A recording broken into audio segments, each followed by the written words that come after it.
What's up, Honors World Literature?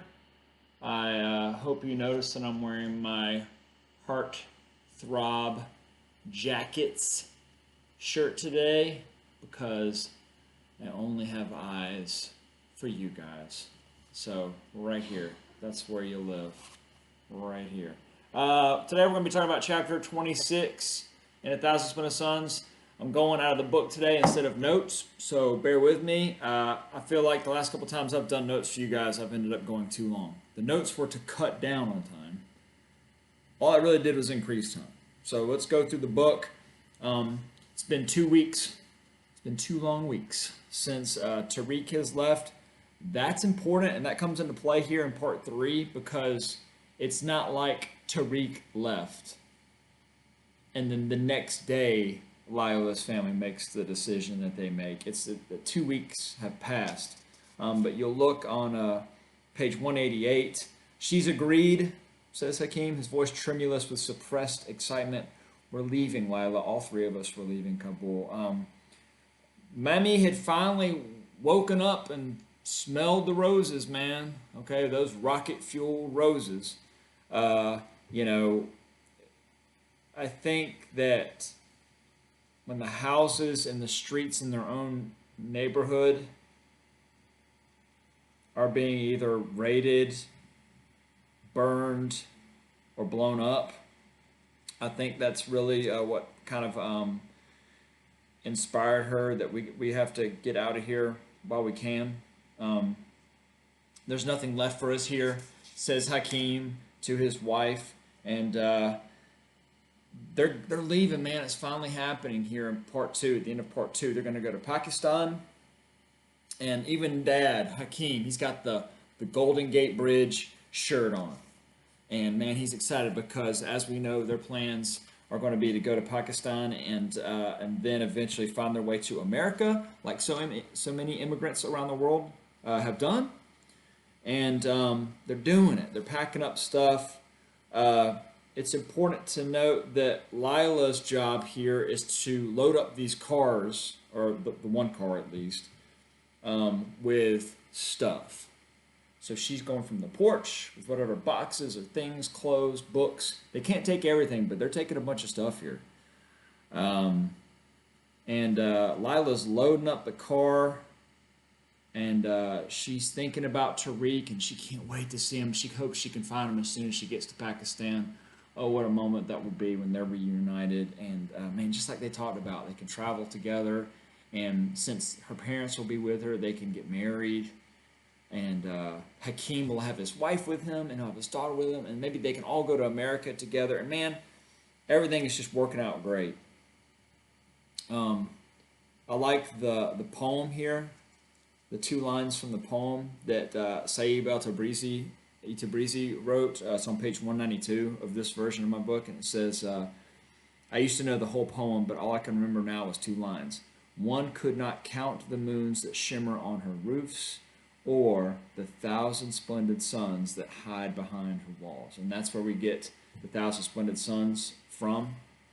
Lila looked up. She saw he was weeping, Hakim that is. She put an arm around his waist. Bobby will come back. When this war is over, we'll come back to Kabul, because what that poem reminds us of is that Kabul used to be this thriving city, and Afghanistan used to be this wonderful country. But the problem with the Middle East is it's in the middle. And I know that sounds repetitive and redundant, but to have China, I guess, sorry, from your perspective, to have China and Russia and Japan, right? And then you have Africa to the that's not as consequential, but Africa is there to the south, and to have Europe to the west, and Russia. Okay, Russia. The Middle East is tough because it's kind of the jewel in the center of this part of the world. And how do you win a war? You take over as far as you possibly can. So I'm not saying there's a war. There is a war being fought here, but just throughout history, countries like Afghanistan and other countries in the Middle East have found themselves in the middle of a lot of fighting, a lot of bloodshed.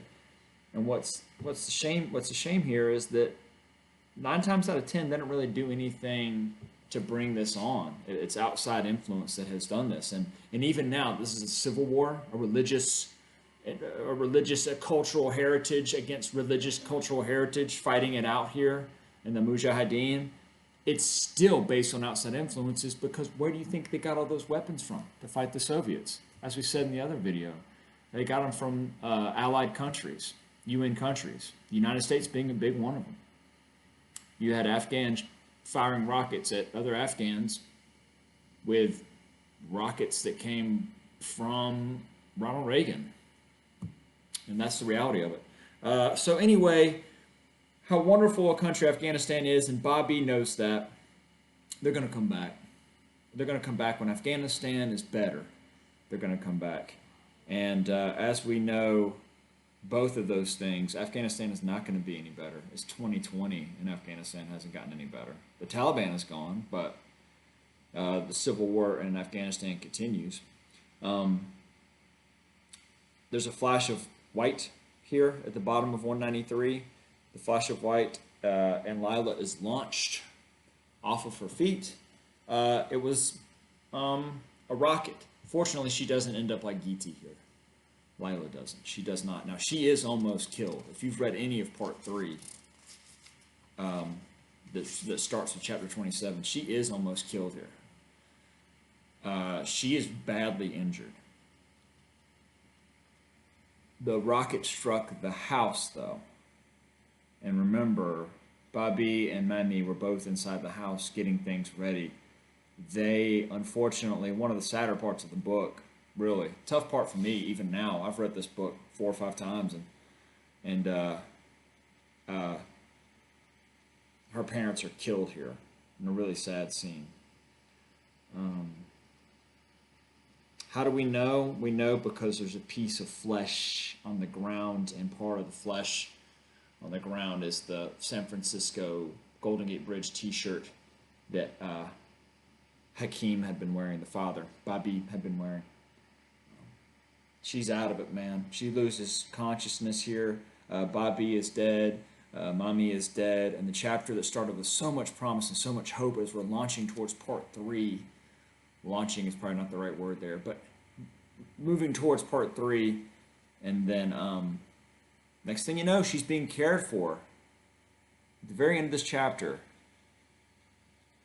by a gentleman and also a woman with a long face. The long-faced woman. It hurts to breathe. She's so in and out of it.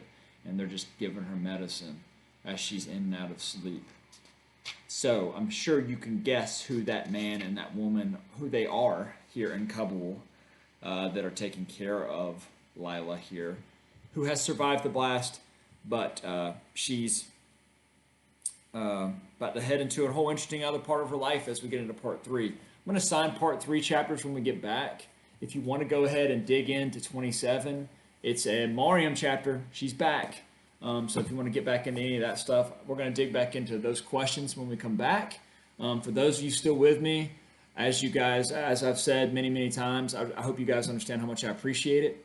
Of course, you are always welcome to ask any questions, to watch these videos, to check the blog.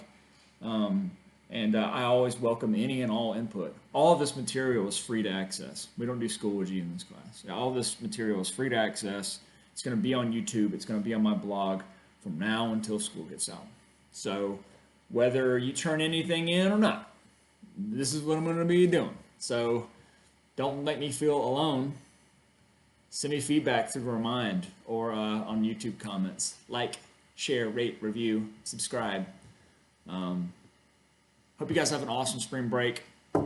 Remind me if you need me. But don't just bother me, right? Spring break for me too, right? Okay. Thinking about you guys. See you soon. Bye.